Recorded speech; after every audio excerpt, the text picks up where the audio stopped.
Hello students, जैसा कि last class की हेल्प से आप अर्थमेटिक प्रोग्रेशन यानी कि एपी को समझ चुके हैं कि एपी क्या है। एपी सीक्वेंसेस है, एपी सीरीज है नंबर्स का, जो कि एक ऑर्डर में मूव करता है। डिसेंडिंग और असेंडिंग ऑर्डर कोई भी हो सकता है विद एक कॉमन डिफरेंस। ठीक है, आप अगर एपी का इंट्रोडक्शन आपको लेना है तो पहले पहली वीडियो देखिए, उसके बाद इस पर आइए। अब बात आती है जो एपी हमने सीखी है उसके कुछ और टर्म सीखने की। अभी सिर्फ आप दो टर्म सीखे हैं, ए और डी। कुछ बच्चों का डाउट आया था मेरे पास, जैसे अगर रूट में नंबर होते हैं, जैसे मान लीजिए √3 दिया है, ठीक है, फिर 3√3 है, फिर 5√3 है, तो रूट को कभी डेसिमल में कन्वर्ट करके नहीं आप घटाएंगे। रूट को आप डेसिमल में कन्वर्ट कर ही नहीं सकते, आप रूट को डेसिमल में कन्वर्ट कर ही नहीं सकते। अब आप कहेंगे नहीं नहीं सर, होता तो है, √3 की वैल्यू 1.732 होती है। बिल्कुल सही बात है, ये अप्रॉक्स वैल्यू है। एक्चुअल वैल्यू जो √3 की होगी वो नन टर्मिनेटिंग नन रिपीटिंग होगी, क्योंकि √3 कैसा नंबर है, इर्रेशनल नंबर। तो √3 इर्रेशनल नंबर है, इसका मतलब हम इसे एग्जैक्ट डेसिमल में रिप्रेजेंट नहीं कर सकते। हाँ, हम मान लेते हैं, हाँ चलो भाई, अप्रॉक्स वैल्यू जो होगी वो 1.732 होगी। तो इसको डेसिमल में कन्वर्ट नहीं करना है, डायरेक्टली माइनस करना है। अगर आपको ए और डी निकालना है तो ए तो यहां पर √3 होगा और डी यहां होगा 3√3 माइनस का √3, यानी डी की वैल्यू आ जाएगी 3√3 माइनस √3 यानी कि 2√3। ठीक है, अगर मैं यहां से यहां माइनस करता तब भी 5√3 से 3√3 माइनस होते, तब भी 2√3 आता। तो डी निकालने के लिए कोई प्रॉब्लम नहीं होने वाली आपको कैसे भी। अब आइए, जो चीज मैं सिखाने जा रहा हूं उस चीज पर गौर करिए। आर.डी. शर्मा की पहली 3 एक्सरसाइज में केवल एपी के इंट्रोडक्शन के क्वेश्चन हैं। किसी एक्सरसाइज में ए और डी निकलवाया है, किसी एक्सरसाइज में ए और डी गिवन में है तो एपी बनवाई है। तो मेन जो काम है आर.डी. शर्मा में एपी का, वो 9.4 से स्टार्ट होता है, मींस 4th एक्सरसाइज से। तो हम उसी की तरफ मूव करते हैं। देखिए स्टूडेंट, मान लीजिए कोई एपी लिखी है हमारे सामने, मैंने लिखा 5, फिर लिखा 9, 13, 17। सबसे पहले आप ये चेक करिए क्या ये एपी है। बिल्कुल एपी है। 4 प्लस हुआ, फिर 4 प्लस हुआ, फिर 4 प्लस हुआ। कितने टर्म्स दिखाई दे रहे हैं इस समय एपी के? 4। There are 4 terms. ठीक है, अब किसी ने मुझसे अचानक से सडन पूछा, मुझसे कहा find 17th term of this AP. 17th term of this AP, इस एपी का 17th टर्म बताइए। अब जरा ध्यान दीजिएगा, फर्स्ट, सेकेंड, थर्ड, फोर्थ, पहला 5 है, दूसरा 9 है, तीसरा 13 है, चौथा 17 है, 5th, 6th, 7th, 8th, 9th, 10th, 11th, 12th, 13th, 14th, 15th, 17th। बहुत टाइम लगने वाला है लिखने में। अब 4 ऐड करके कब तक लिखोगे? चलो, ये तो उन्होंने 17 पूछा, मैं और थोड़ा इसको बढ़ाता हूं। मैंने कहा फाइंड द 50th टर्म, 50वां टर्म चाहिए। अब तो और मुश्किल हो गया, बहुत टाइम कंज्यूम होगा। 50 टर्म कौन लिखेगा? 50वां टर्म आएगा तब आंसर आएगा। तो इस झंझट से बचने के लिए कि हमें डायरेक्ट ऐसे टर्म कब तक लिखेंगे, एक फॉर्मूला क्रिएट किया गया है जिसकी हेल्प से हम डायरेक्टली किसी भी टर्म तक पहुंच सकते हैं एपी में। ठीक है, एपी मैंने कहा था नंबर्स का पूरा एक सीक्वेंस है। अब उस नंबर्स की कुछ प्रॉपर्टी के बेसिस पर कुछ फॉर्मूले क्रिएट किए गए। जैसे आप देखिए, हम लोग फर्स्ट टर्म को ए कहते हैं, और अगर कॉमन डिफरेंस डी है, ध्यान दीजिए, अगर कॉमन डिफरेंस डी है, मान लेता हूं कॉमन डिफरेंस जो है वो डी है, तो दूसरा टर्म क्या होगा? ए प्लस डी होगा, क्योंकि डी जुड़ेगा। पहले चीज समझिए, अगर मैं कहता हूं किसी भी एपी का पहला टर्म 5 है और कॉमन डिफरेंस 2 है, तो आप 5 लिखोगे, फिर 7 लिखोगे, फिर 9 लिखोगे, फिर 11 लिखोगे, ऐसे ही लिखोगे। ऐसे ही करेंगे ना? आप देख सकते हैं हर एक पीछे के टर्म में अगला टर्म बढ़ाते हैं। तो आप अगर नोटिस करें, ए में डी जोड़ने से दूसरा टर्म आया, तीसरा टर्म कैसे आएगा? दूसरे टर्म में फिर डी जोड़ दो, पहले टर्म में 2 जोड़ने पर फिर आगे फिर 2 जोड़ दो, तो ये क्या बन जाएगा? a + 2d। आप एक पैटर्न फील करेंगे। अगर चौथा टर्म इसी तरीके से लिखते तो क्या करते? तीसरे टर्म में फिर d प्लस करते। सीक्वेंस आगे बढ़ाना है, मुझे सीरीज आगे बढ़ानी है, तो हर एक पिछले टर्म में d प्लस करना होगा। 9 आ गया, फिर 2 प्लस के 11 आ गया, और आगे लिखना है तो फिर 2 इसमें प्लस करो 13 आ गया, 13 में फिर 2 प्लस करो 15 आ जाएगा। सीक्वेंस समझ में आ रहा है? तो अब ये क्या बन जाएगा, a प्लस 3d। अगर मैं इसी को फॉलो करूं तो फिफ्थ टर्म क्या बनेगा, a plus 4d। Six term क्या बनेगा, a प्लस 5d। अब आप एक चीज नोटिस करिए, हम जो भी टर्म लेते हैं d उससे एक कम होता है। हम जो भी टर्म लेते हैं d उससे, जैसे फिफ्थ टर्म है तो d कितना आया 4d, फोर्थ टर्म है तो d कितना आया 3d, थर्ड टर्म है तो d कितना आया 2d। आप इस चीज को समझ पा रहे हैं? d एक कम क्यों होता है? क्योंकि पहले टर्म में d प्लस नहीं होता, d दूसरे टर्म से प्लस होना शुरू होता है, क्योंकि पहला टर्म तो कॉपी किया जाता है। अगर सीरीज का पहला टर्म 10 है और कॉमन डिफरेंस 5 है तो पहले तो 10 तो कॉपी कर ले, अब 5 जोड़ना शुरू करेंगे, अब 5 जोड़ना शुरू करेंगे, तब हमारी एपी क्रिएट होगी। तो ओवरऑल एक बात इस चीज से कंक्लूजन आप निकाल सकते हो, जैसे 7th 8th 9th, अगर मुझे nth टर्म की जरूरत पड़े, nth मतलब अननोन टर्म, n एक अननोन टर्म है, मुझे नहीं पता क्या, तो उसमें a तो आएगा ही आएगा, d तो आएगा ही आएगा। अब बताओ d के आगे नंबर क्या आता है? जो टर्म पूछा जाए उससे एक कम आता है। 6 पूछा गया, फिर 5 आ रहा है, 5 पूछा गया, 4 आ रहा है, 4th पूछा गया, 3 आ रहा है, तो n पूछा गया तो क्या आना चाहिए, n माइनस 1 इंटू डी।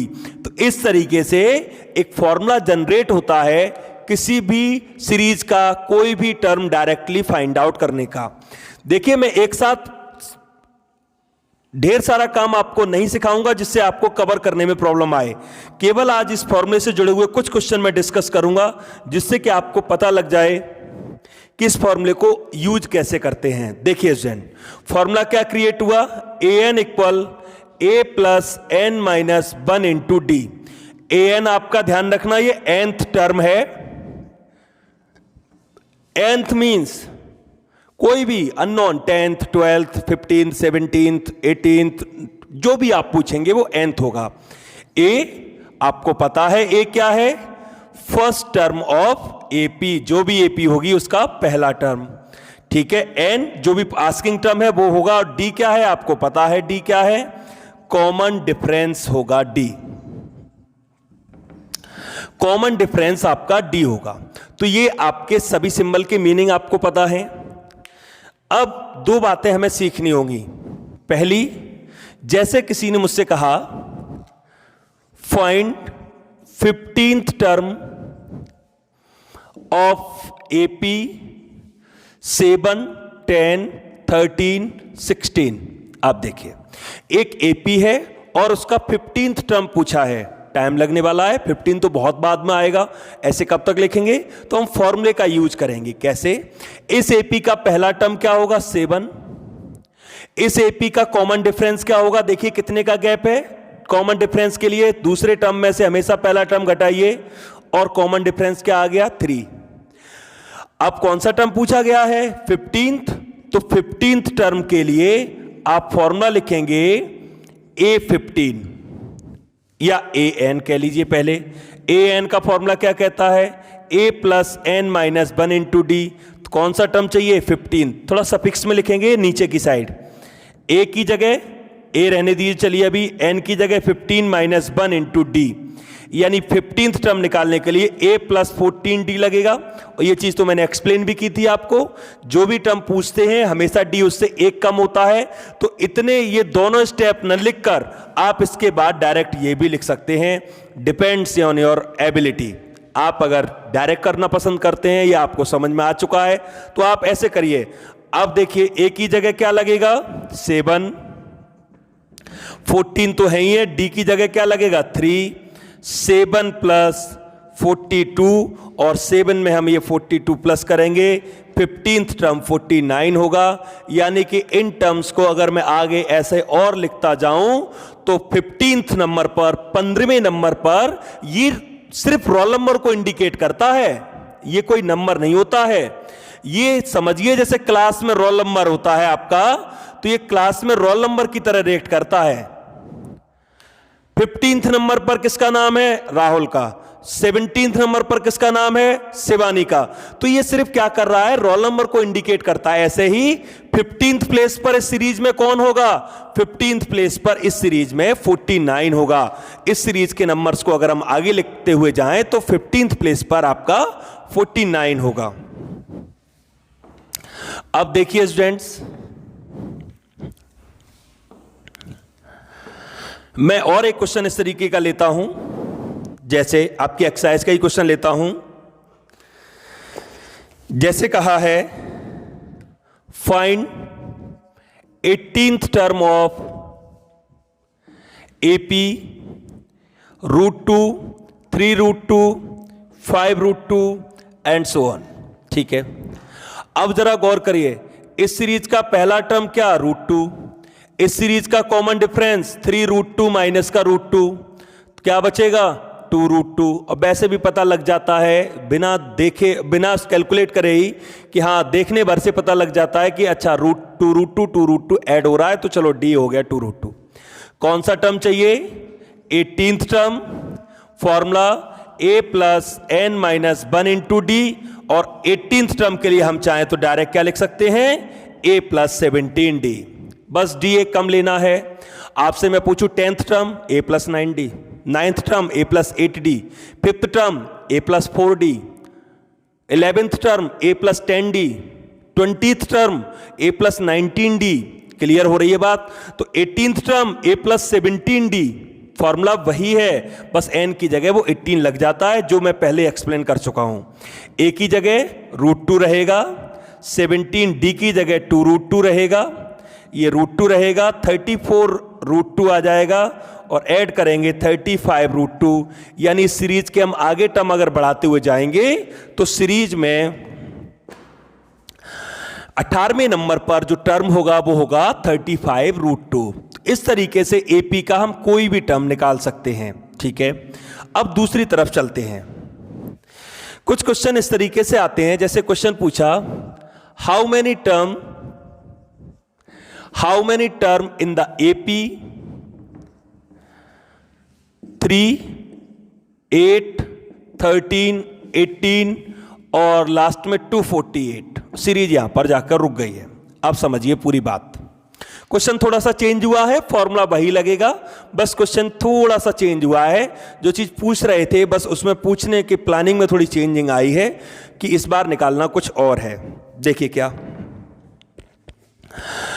एक सीरीज है जो 3 से स्टार्ट हुई है और पैटर्न में चल रही है, 5 ऐड हो रहे हैं हर बार, आप देख लीजिए, और लास्ट 248 पर जाकर रुक गई है। इस देखो फुल स्टॉप लग गया 248 पर, इसके आगे अब और डॉट डॉट डॉट या सो ऑन नहीं है। 248 is the ending point of this AP. अब क्वेश्चन ये डिमांड कर रहा है how many term in this AP, इस एपी में कितने टर्म होंगे, मतलब means they are asking about the total number of term. जैसे 1 2 3 4 5 6 7 8 10 50 100 कितने टर्म होंगे। अब देखिए स्टूडेंट, अगर बच्चे रोल नंबर से खड़े हो, आपकी क्लास के बच्चे रोल नंबर से खड़े हो, मैं एक एग्जांपल दे रहा हूं, और रोल नंबर से खड़े हैं, एक लाइन में खड़े हैं सारे, तो मुझे एक एक करके काउंटिंग नहीं करनी चाहिए। अगर रोल नंबर से सारे बच्चे खड़े हैं, ध्यान दीजिएगा, टर्म हमेशा रोल नंबर से होते हैं, 1st, 2nd, 3rd, 4th, 5th, 6th, 7th। तो अगर मुझे लाइन में कितने बच्चे खड़े हैं, मुझे क्या करना चाहिए, सिंपली लास्ट वाले से उसका रोल नंबर पूछना चाहिए। मैं सीधा कहूंगा लास्ट में जो स्टूडेंट खड़ा है अपना रोल नंबर बताओ, उसने कहा सर मेरा रोल नंबर 25 है। क्या क्लियर हुआ? ये क्लियर हुआ कि लाइन में 25 स्टूडेंट्स होंगे, क्योंकि मैंने लास्ट वाले बच्चे से उसका रोल नंबर पूछ लिया। क्योंकि बच्चे सब सीक्वेंस में खड़े थे, रोल नंबर 22 खड़े थे, तो सिर्फ लास्ट वाले बच्चे से उसका रोल नंबर पूछ लो कि हाँ आप बताइए आपका रोल नंबर क्या है। जो भी उस बच्चे का रोल नंबर होगा दैट मीन्स उस लाइन में उतने ही बच्चे खड़े हैं। अगर वो बच्चा कहता कि मेरा रोल नंबर 40 है, इसका मतलब उस लाइन में 40 बच्चे खड़े हैं, तभी तो उसका रोल नंबर 40 है। तो सिंपल सी बात ये समझना, ए की वैल्यू 3 है, ठीक है, डी की वैल्यू 5 होगी, मुझे निकालना है एन, कितने टर्म होंगे, ठीक है। तो ऐसी सिचुएशन में इससे इसका नंबर पूछो लास्ट वाले से। जैसे ये फर्स्ट टर्म है, ये सेकंड टर्म है, ये थर्ड टर्म है, इसका रोल नंबर 3 है, इसका रोल नंबर 4 है, मैं इससे इसका रोल नंबर पूछूंगा, मैं 248 से बात करूंगा। 248 यानी कि लास्ट टर्म, ऐसे समझ सकते हो। मैं लास्ट टर्म से बात करूंगा, मैं पूछूंगा आपका नंबर क्या है, आपका रोल नंबर क्या है, ये नहीं बता पाएगा। 248 जवाब नहीं दे पाएगा। मैंने इससे पूछा आपका रोल नंबर क्या है, ये जवाब नहीं दे पाया। ऐसी सिचुएशन में हम क्या करेंगे, मान लेंगे 248 का रोल नंबर AN होगा। N अननोन टर्म है, मुझे नहीं पता इसका रोल नंबर क्या होगा, 20, 30, 40, 50, 60, पता नहीं कितना रोल नंबर होगा, बट जो भी होगा मैंने उसको N मान लिया, इसीलिए तो मैं N निकालना है। अब AN की जगह फॉर्मूला क्या लगाएंगे, A plus N minus 1 into D equal 248। A की जगह 3, N तो इस बार पता ही नहीं है, D की जगह 5, 248। 3 ट्रांसफर करो, N माइनस 1 5 रहेगा, 248 माइनस का 3, ठीक है। N माइनस 1 5 रहेगा, 245 आएगा। अब दो ऑप्शन है, या तो 5 का अंदर मल्टीप्लाई कर लो या 5 का पहले डिवाइड कर लो। N माइनस 1 245 अपॉन 5, और ये आएगा आपका N माइनस 1 इक्वल 49, ठीक है। और N इक्वल हो जाएगा 49 प्लस 1 यानी 50। यानी इस सीरीज में पूरे 50 टर्म होंगे, यहां से लेकर यहां तक टोटल 50 टर्म होंगे इस पूरी AP में, ठीक है, क्योंकि N की वैल्यू 50 आई है, आप देख सकते हैं, ठीक है। 1 प्लस हो गया, 50 टर्म हो गया। इस तरीके से हम ये पता लगा सकते हैं कि किसी भी सीरीज में कितने टर्म होंगे अगर लास्ट वाले टर्म को AN मान लिया जाए तो। जब उस लास्ट वाले टर्म को हम AN मान लेंगे तो फिर कोई प्रॉब्लम नहीं बचेगी। आइए मैं एक और क्वेश्चन आपको करवा देता हूं जिससे आपको कोई प्रॉब्लम नहीं आएगी, ठीक है। जैसे क्वेश्चन है, which term of AP which term of AP 84, 80, 76 is 0। Question इस तरीके से है। क्वेश्चन ये पूछना चाह रहा है जो AP डिसेंडिंग ऑर्डर में मूव कर रही है, जब डिसेंडिंग ऑर्डर में मूव कर रही होगी तो D नेगेटिव होगा, ध्यान रखना D की वैल्यू 4 होगी माइनस का। और वैसे भी दूसरे टर्म से जब पहला टर्म घटाओगे अपने आप नेगेटिव 4 आएगा, उसमें टेंशन लेने की जरूरत ही नहीं है आपको। अब D की वैल्यू -4 आई। अब क्वेश्चन क्या पूछ रहा है, क्वेश्चन ये पूछ रहा है सीरीज को जब मैं ऐसे लिखता जाऊंगा, जीरो कहां पर आएगा, मतलब जीरो का रोल नंबर क्या होगा, मतलब जीरो जहां पर आएगा वो कौन सा प्लेस होगा, बिस टर्म, कौन सा प्लेस होगा, बिस टर्म, मतलब समझ जाइए क्या पूछ रहे हैं वो, N पूछ रहे हैं। और ऐसी कंडीशन में मुझे जब जीरो का रोल नंबर नहीं पता, मैं तो जीरो को मान लूंगा जीरो का रोल नंबर N होगा, मैं तो जीरो के रोल नंबर को N मान लूंगा। तो AN इक्वल 0, तो यहां क्या लिखेंगे, A plus N minus 1 into D equal 0। Simple सी बात है, लास्ट टर्म समझिए 0 रख लिया, A की जगह 84, N माइनस 1 D की जगह -4 इक्वल 0। ध्यान रखना नेगेटिव है इसलिए ऐसे ही लिखना, उधर ले जाइए, N minus 1 -4 equal -84, N minus 1 -84 में मैं 4 का डिवाइड करूंगा और सॉल्व करूंगा, तो N माइनस 1 ये आपके आ जाएंगे और N की वैल्यू आ जाएगी 22। यानी कि सीरीज का 22 टर्म जो होगा वो 0 होगा। इस सीरीज को अगर मैं आगे बढ़ाता जाऊं तो जो 22 टर्म आएगा सीरीज का वो 0 होगा। फॉर्मूला वही चल रहा है, A plus N minus 1 into D, बस कुछ चीजें बदल रही हैं। कई बार इस तरीके से भी क्वेश्चन आ जाता है स्टूडेंट कि टर्म को चेक करा लेते हैं। टर्म को कैसे चेक कराते हैं, जैसे क्वेश्चन कहा is 68 a term of the AP 7, 10, 13।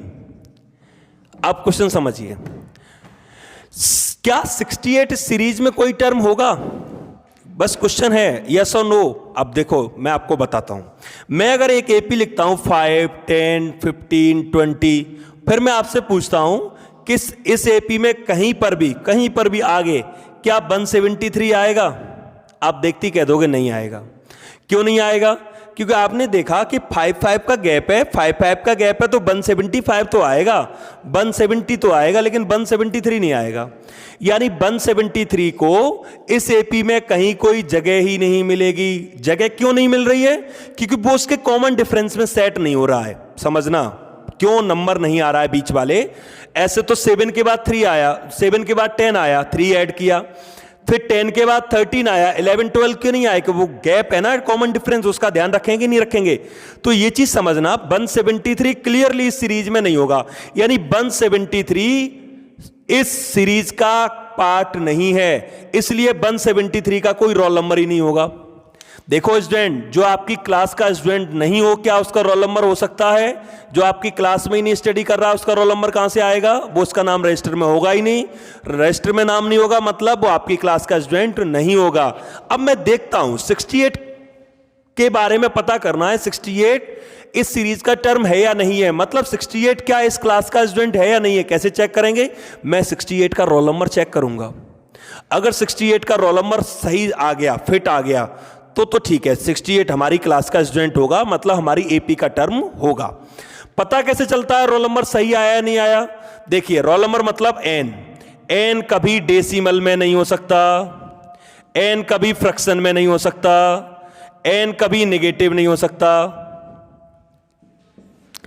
अगर एन की वैल्यू डेसिमल में आई, फ्रैक्शन में आई या नेगेटिव आई तो हम कह देंगे 68 हमारी क्लास का स्टूडेंट नहीं है। एन की वैल्यू एग्जैक्ट आनी चाहिए, नेचुरल नंबर आनी चाहिए, पॉजिटिव आनी चाहिए। डेसिमल में एन क्यों नहीं हो सकता? देखो स्टूडेंट, क्या कभी आपने किसी भी सीक्वेंस में, सीक्वेंस मतलब चाहे वो क्लास के बच्चों का रोल नंबर हो या कोई और भी चीज, क्या कभी डेसिमल में देखा है? एक लाइन में इमेजिन करिए, एक लाइन में 20 बच्चे खड़े हैं, सबको एक एक नंबर दे दिया, 1 2 3 4 5 20। अब एक बच्चा जबरदस्ती 19 में और 20 में के बीच में जाके खड़ा हो जाता है। अब क्या इसका रोल नंबर 19.5 बोलेंगे आप? बताइए। आप ये कहेंगे ये 19 नंबर पर खड़ा है और ये 19.5 पर खड़ा है? नहीं कहेंगे ना।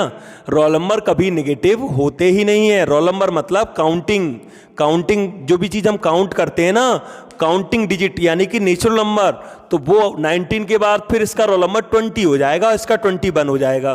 तो सिंपल सी बात मैं ये समझाना चाह रहा हूं, मैं ये चेक करूंगा कि 68 इस सीरीज का टर्म होगा या नहीं होगा। उसके लिए ए की वैल्यू 7 लिखूंगा, डी की वैल्यू 3 लिखूंगा और मैं फिर से क्या करूंगा, थोड़ी देर के लिए इसको ए एन मान लूंगा। मान लेता हूं, चलो होगा, ठीक है।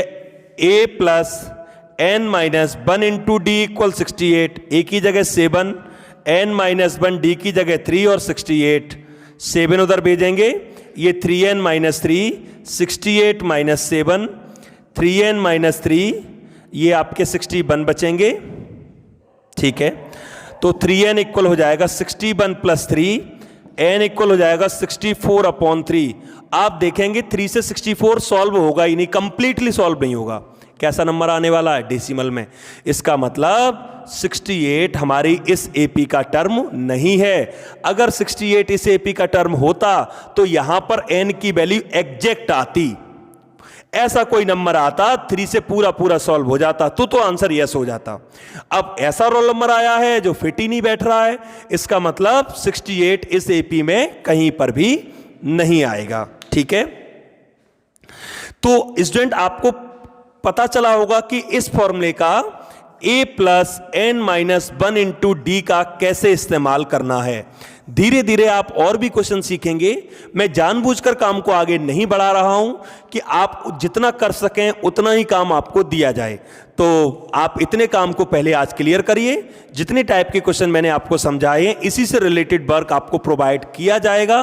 आप इतना काम सीरियसली और जिम्मेदारी से करिए जिससे कि क्लियर होता चले। चैप्टर बहुत जरूरी चैप्टर है, ये सबको सीखना। Thank you.